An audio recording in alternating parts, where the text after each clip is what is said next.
पण पाहतोय मिलिंद एकबोटेंचा अटकपूर्व जामीन फेटाळलाय। आताची महत्त्वाची बातमी, कोरेगाव भीमा प्रकरणामध्ये मिलिंद एकबोटेंवरती गुन्हे दाखल होते। सर्वोच्च न्यायालयाने त्यांचा जामीन फेटाळलेला आहे। एकबोटेंना कुठल्याही क्षणी आता अटक होण्याची शक्यता आहे।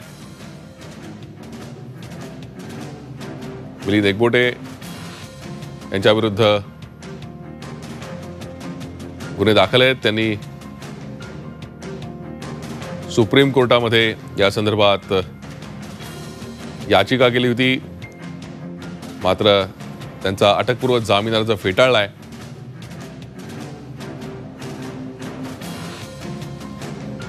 त्यामुळे आता एकबोटेंना कुठल्याही क्षणी अटक होऊ शकते। याआधी हायकोर्टात त्यांनी अटकपूर्व जामीन मिळवला होता, मात्र त्यानंतर आता सुप्रीम कोर्टातही त्यांचा जामीन फेटाळण्यात आलाय।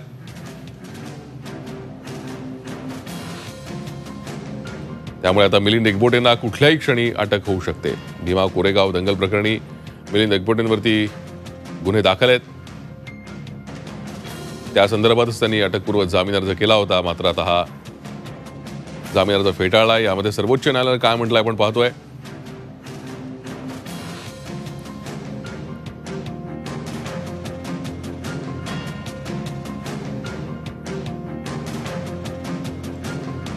आपण या संदर्भात अधिक माहिती घेणार आहोत। आमचे प्रतिनिधी रामराजे शिंदे थेट नवी दिल्लीतून आपल्या संपर्कात आहेत।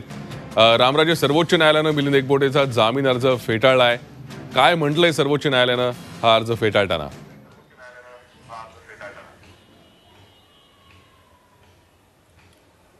बिलकुल भूषण, जी आपण बातमी दिलेली आहे ती योग्य आहे आणि सर्वोच्च न्यायालयानं आता अटकपूर्व जामीन फेटाळलेला आहे। सर्वात महत्त्वाचं म्हणजे की सर्वोच्च न्यायालयानं आज मिलिंद एकबोटेच्या वकिलाला अत्यंत तीक्ष्ण शब्दामध्ये फटकारलेला आहे। जातीय दंगलींचा आरोप लावण्यात आलेला आहे, तसे कलम सुद्धा आहेत। त्यामुळे जातीय दंगली तुम्हाला माहीत आहेत का काय असतात ते, अशा प्रकारचा फटकारलेला आहे सुप्रीम कोर्टाने। आणि अटकपूर्व जामीन या अशा प्रकरणामध्ये देता येत नाही, अशा प्रकारे आता कोर्टाने सांगितलेलं आहे। त्यामुळे जामीन जो आहे तो मिलिंद एकबोटे यांचा नाकारलेला आहे।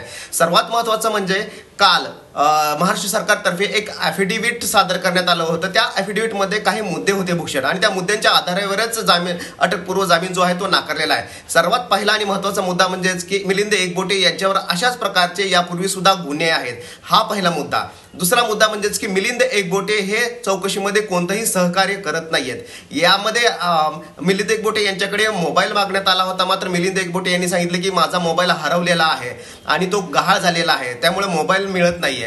तर ही संपूर्ण खोटी माहिती पोलिसांना दिली आणि पोलिसांना चौकशीमध्ये सहकार्य करत नव्हते। दुसरा मुद्दा म्हणजेच की चौकशी करतानाच मिलिंद एकबोटे यांच्या सोबत काही लोक सुद्धा त्या ठिकाणी होते। त्या संदर्भात विचारला असता एकबोटे यांनी सांगितलेले की ही लोक कोण होती मला माहित नाहीये आणि या लोकांचा माझा कसलाही संबंध नाहीये, त्यामुळे मोबाईल मिळत नाहीये, मोबाईल हरवलेला आहे हे सांगणं, त्याचबरोबर सोबत कोण लोक होते, या कटामध्ये कोण कोण सहभागी होतं त्यांची नावं न सांगणं, हे दोन मुद्दे। आणि तिसरा मुद्दा म्हणजेच की त्यांची पार्श्वभूमी, यापूर्वीचे सुद्धा काही गुन्हे एकबोटे यांच्या नावावर आहेत जातीय दंगली संदर्भामध्ये। आणि त्याचबरोबर पोलिसांनी लावलेले कलम जे आहेत ते दंगलीच्या संदर्भात होते आणि सामाजिक सलोखा बिघडवणारे हे कलम होते। आणि त्यामुळे अशा प्रकरणामध्ये अटकपूर्व जामीन देता येणार नसल्याचं सुद्धा कोर्टानं स्पष्ट केलेलं आहे। एकबोटे यांना आता महाराष्ट्र पोलीस कोणत्याही क्षणी अटक करू शकतात, त्यामुळे आता त्या अटक करण्याचा मार्ग जो आहे तो मोकळा झालेला आहे असं म्हणता येईल। नक्कीच राम, धन्यवाद या सविस्तर माहितीसाठी। आपण पाहतोय कोर्टाने जामीन अर्ज फेटाळताना एकबोटेंच्या वकिलांना फटकारलंय। त्याचबरोबर आता महाराष्ट्र पोलीस एकबोटेंना कधीही अटक करू शकतात, त्यांच्या अटकेचा मार्ग मोकळा झालाय। झी 24 तास रहा एक पाऊल पुढे।